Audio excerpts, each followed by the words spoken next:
साथ जुड़ी हूँ रायपुर छत्तीसगढ़ से और आप देख रहे हैं हंगामा न्यूज़। इस वक्त हम खड़े हैं रायपुर स्थित कलेक्टर गार्डन में, जहाँ पर ITI के कुछ प्रशिक्षित शिक्षक यहाँ पर सरकार के आगे अपनी मांगों को लेकर के खड़े हैं। इनकी मांगे इनके हिसाब से बिल्कुल जायज़ है, हम इनकी मांगों को आपके आगे रखते हैं। लेकिन सरकार के खिलाफ धीरे धीरे हर एक वर्ग का कोई ना कोई कर्मचारी या कोई ना कोई ऐसा ऑफिसर अपना सर उठा रहा है जिन्हें अभी तक गवर्नमेंट ने किसी प्रकार की कोई सुविधा नहीं दी है। इवन जाते जाते भी सरकार उनकी मुश्किलों को और बढ़ाती ही जा रही है। इनकी मुश्किलों को जानने की कोशिश करते हैं, इनकी बातों को समझने की कोशिश करते हैं। बने रहे हमारे साथ। जिस प्रकार के आपके जो साथीगण हैं, प्रशिक्षक साथीगण हैं, उन्होंने कहा है कि CITS को शिथिल किया जाए, इस संदर्भ में आपकी क्या व्यक्तिगत राय है? जी सर, जैसे अभी 920 पोस्ट का आया है अभी हमें ITI प्रशिक्षण अधिकारी के लिए।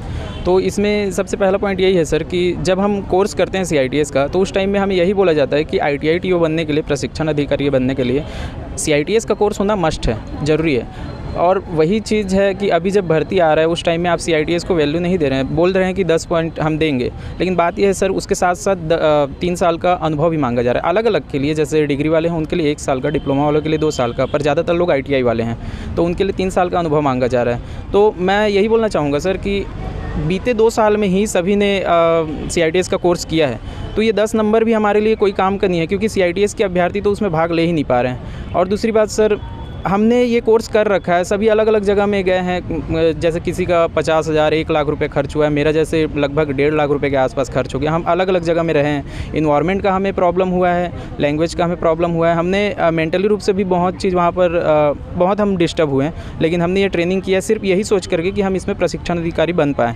बात यह है सर कि अगर हम इस सर्टिफिकेट को हमने 1 साल में पाया है, इस सर्टिफिकेट का हमारे पास में प्रशिक्षण अधिकारी बनने के अलावा कहीं पर भी कोई वैल्यू नहीं है। और जो अभी यहाँ पर 920 लोग, अगर मान के चलिए हमारे एक्सपीरियंस के हमारे सर्टिफिकेट के अलावा कोई भर्ती में आता है, तो उनको जो गवर्नमेंट है, सरकार है, वो उनको अपने खर्च पर उनको ट्रेनिंग करने के लिए भेजेंगे, जिसमें उनके लिए लगभग एक जने के लिए 3 से 4 लाख रुपए का खर्च होगा, क्योंकि उनका ट्रेनिंग का खर्च गवर्नमेंट उठाएगा, उनका पेमेंट भी देंगे, और उनके अनुपस्थिति में एक गेस्ट लेक्चरर भी रहेगा जो उनका ड्यूटी करेगा। तो इस तरह से 920 पोस्ट के लिए लगभग 80 से 90 करोड़ या 100 करोड़ के आसपास का फाइनेंशियली प्रेशर भी गवर्नमेंट के ऊपर पड़ने वाला है। तो अगर जो रूल है उसके हिसाब से अगर हमें इसमें भर्ती में लिया जाता है, तो ये जो फाइनेंशियली प्रेशर। जी सर, मेरा नाम टुगेश्वर सिन्हा है। ITOT के प्रशिक्षक हैं, अभी वर्तमान में हैं, तो सरकार जो अपनी नई भर्ती निकाली उसमें आप लोग किस प्रकार से दाखिल हो पाएंगे? हम लोग का सर CITS तो अनिवार्य रहता है। CITS अभी ITOT के तहत हम करने आए हैं यहाँ, ठीक है। तो गवर्नमेंट भाई जब CITS करा रही है, यहाँ अभी नया खुला है माना में भी खुला है, सड्डू में, तो CITS जब करा रही है तो ऐसा कोर्स कराने का क्या औचित्य है जो हम भविष्य में मतलब एग्ज़ाम के लिए एलिजिबल ना हो पाएँ, क्योंकि उसकी प्राथमिकता नहीं है। इतना खर्चा करके सरकार इस कोर्स को खोली है यहाँ, ठीक है, तो हमें एलिजिबल मतलब अपेयरिंग के लिए भी हमें देना चाहिए ताकि हम भी एग्ज़ाम दिला सकें, एलिजिबल हो सके। ऐसा तो नहीं है कि किसी और स्टेट में जा कर के आप लोग CITS किए हैं, इसीलिए छत्तीसगढ़ सरकार जो है प्राथमिकता नहीं दे रही है, वो चाह रही है कि अपने ओर से अपने छत्तीसगढ़ में जो कोर्स CITS के करवाए उसी को ही प्राथमिकता दे। ठीक है, अभी छत्तीसगढ़ में नहीं है कोर्स, बाहर था, सब बाहर से किए हैं, अभी खुला है वर्तमान में। तो 2022-23 की जो प्रतिवेदन है उसमें उपलब्धि मुख्यमंत्री जी के द्वारा, भूपेश बघेल जी के द्वारा दिखाया गया है कि यहाँ जो मतलब CITS खुल रहा है, ठीक है, सभी को एलिजिबल दिया जाए, ऐसे टाइप का प्रतिवेदन में दिखा है। मेरा प्रश्न यही था कि जो बाहर से करके आए हैं CITS, उसको 10 नंबर दिया जा रहा है। अभी 10 नंबर की प्राथमिकता दिया जा रहा है एक्सपीरियंस के आधार पे। यहाँ से जो कोर्स 4 लाख खर्च करके करेंगे तो उनको पूरा मार्क्स दिया जाएगा? नहीं, ऐसा नहीं है, 10 दिया जाएगा, उसको भी 10 दिया जाएगा। मतलब DGT का रूल है, ठीक है, CITS पास होना चाहिए। अगर कोई भी प्रशिक्षणार्थी CITS पास आउट है, ठीक है, तो मतलब एलिजिबल है। और टीचर होने के बाद तो उसका कोई औचित्य नहीं उठता, कोई अनुभव का आधार नहीं माना जा रहा, उसके बाद आप कैसे मान सकते हैं? तो इसी चीज़ को लेकर हम यानी आप सीधे तौर पे मानते हैं कि सरकार की कहीं ना कहीं खामी? हाँ, सरकार की बहुत बड़ी खामी यहाँ नज़र आ रही है, क्योंकि भविष्य में अभी 920 पोस्ट पे मतलब लिया जा रहा है भर्ती, ठीक है, आगे आगामी भी मतलब जो आने वाले हमारे जूनियर रहेंगे उनके लिए भी अगर गेस्ट तो अब आएगा ही नहीं गेस्ट भर। सभी स्टूडेंट है जो हमारे प्रशिक्षणार्थी हैं, हमारे भाई हैं, उन सबको मतलब एलिजिबल दिया जाए इस एग्ज़ाम में बैठने के लिए। आकाश हिरवानी।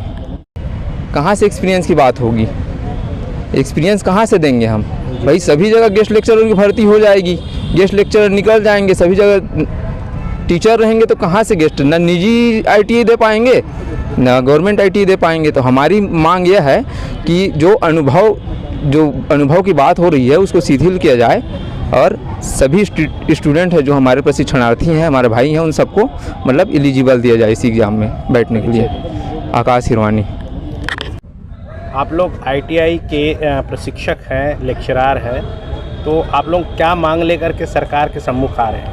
सर हमारी मांग यही है कि जैसे ITI में प्रशिक्षण अधिकारी के पद के विरुद्ध मेहमान प्रवक्ताओं की जब भर्ती लिया जाता है तो CITS वालों को प्राथमिकता दिया जाता है। तो जब अभी रेगुलर की भर्ती निकली है प्रशिक्षण अधिकारी के, तो हम CITS वालों को प्राथमिकता क्यों नहीं दिया जा रहा है? हम जितने भी लगभग 2000 हमारे CITS अभ्यर्थी हैं जिनको इस एग्ज़ाम में बैठने के लिए एलिजिबल ही नहीं किया जा रहा है सर। तो हम अपने शासन से यही निवेदन कर रहे हैं कि हम जितने भी CITS अभ्यर्थी हैं उन सबको बिना अनुभव के इस परीक्षा में हमें एलिजिबल किया जाए। आपको क्या जानकारी है कि अन्य राज्यों में भी CITS के जो अभ्यर्थी हैं उनको क्या दर्जा दिया जा रहा है? उनको बिना अनुभव के अलावा अन्य राज्यों की बात कर रहा हूँ। जी सर, उनमें 30 नंबर अंक दिया जाता है CITS जो किए रहते हैं और उनसे बिना अनुभव के ही वो एग्ज़ाम में एलिजिबल हैं सर। आप तो CITS ऑलरेडी कर चुके हैं, अनुभवी हैं। जी सर। तो अनुभव प्रमाण पत्र मांगने की क्या ज़रूरत है सरकार को? यही तो हमें भी समझ नहीं आ रहा है सर कि जब हमने CTI का 1 साल का ट्रेनिंग ले चुका है तो हमसे अनुभव क्यों लिया जा रहा है? 1 साल का अनुभव तो आपके पास है ही ऑलरेडी। जी सर।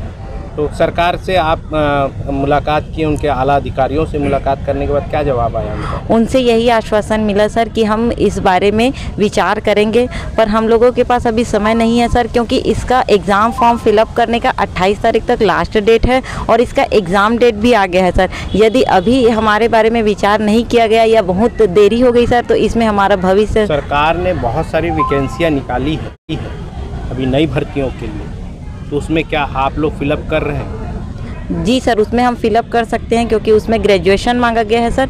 पर हम सभी का पहले से ये उद्देश्य था कि हम ITI में प्रशिक्षण अधिकारी बनेंगे और इसी के लिए तैयारी हम करते आ रहे हैं सर। तो ITS के लिए छत्तीसगढ़ सरकार कितना नंबर देने का वादा कर रही है? सिर्फ 10 नंबर दिया जा रहा है सर CITS अभ्यर्थियों को और उसमें अनुभव लिया जा रहा है। तो हम लोगों के पास तो जैसे कि अभी भी CITS जो पास आउट किए हैं वो कुछ वर्षों से प्राइवेट ITI में पढ़ा रहे हैं, इसमें बहुत सारे क्राइटेरिया में आपको कुल मिलाकर के जो अनुभव प्रमाण पत्र मांगा जा रहा है वो 100% होना चाहिए, आप लोगों का मांग है। उसको शिथिल किया जाए सर हम CITS अभ्यर्थियों के लिए, क्योंकि शिक्षक भर्ती में तो जब BEd DEd शिक्षक भर्ती में जब होता है तो उसमें BEd DEd का कोर्स होता है सर, अनिवार्य रहता है। वैसे ही ITI में प्रशिक्षण अधिकारी बनने के लिए CITS का कोर्स होना जो बहुत ज़रूरी होता है, किंतु हमारे राज्य में CITS का अनिवार्य नहीं किया गया है। और जो अगर यदि बिना CITS वालों को इसमें भर्ती ले लिया जाता है तो हमारा छत्तीसगढ़ शासन उनको अपने खर्चे पर CITS करने के लिए बाहर भेजा जाता है। तो हमने जब इतना खर्च करके हमने जब CITS किया है तो हमको मौका क्यों नहीं दिया जा रहा है? खर्च किया है सर लगभग हम दूसरे राज्यों में जाते हैं तो कम से कम 50-60 हज़ार खर्च हो जाता है सर, और एक गरीब परिवार के लिए ये बहुत बड़ी बात होती है, क्योंकि हमारे घर में इतना नहीं रहता है कि हम इतने दूर भेजा जाए। और दूसरे राज्यों में जाएंगे सर तो बहुत सारी समस्याओं का सामना करना पड़ता है, जैसे लैंग्वेज होता है, वहाँ की बोलचाल की भाषा, खाना पीना वहाँ, और महंगाई भी इतनी हो गई है सर कि अगर ट्रैवलिंग भी करते हैं तो उसमें बहुत खर्चा आता है सर। मैंने एक्सपेंसिव बहुत ज़्यादा है। बहुत ज़्यादा है सर। परिचय दी। अंजलि साहू। इनकी बातों से समझ में आता है कि सरकार इन्हें इस्तेमाल कर रही है अपने फ़ायदे के लिए कहीं ना कहीं, क्योंकि सरकार जो पैसा इनके आगे की ट्रेनिंग पे खर्च करना चाहती है और वो एक तरीके से बिल्कुल भी सही नहीं है। जब इनके पास में CITS का अनुभव है और ये प्रशिक्षित है पूरी तरीके से, उसके बाद भी सरकार इन्हें भर्ती के दौरान पहला स्थान इन्हें नहीं दे रही है, ये कहीं ना कहीं चिंता का विषय है। आज हर एक वर्ग अपने लिए बेहतर से बेहतरीन चाहता है। सरकार हम इसलिए चुनते हैं कि सरकार हमारी सुने और हमारी समस्याओं का समाधान करे, हमें आगे बढ़ने में मदद करे, क्योंकि गवर्नमेंट अच्छी होगी तो हमारी योजनाएं भी अच्छी होंगी और हमारा स्तर भी ऊंचा होगा। लेकिन यहाँ गवर्नमेंट अपने स्तर के साथ में अपनी जनता का स्तर भी निरंतर गिराती आ रही है। बेहतरीन खबरों के लिए बने रहे हमारे साथ और देखते रहिए हंगामा न्यूज़।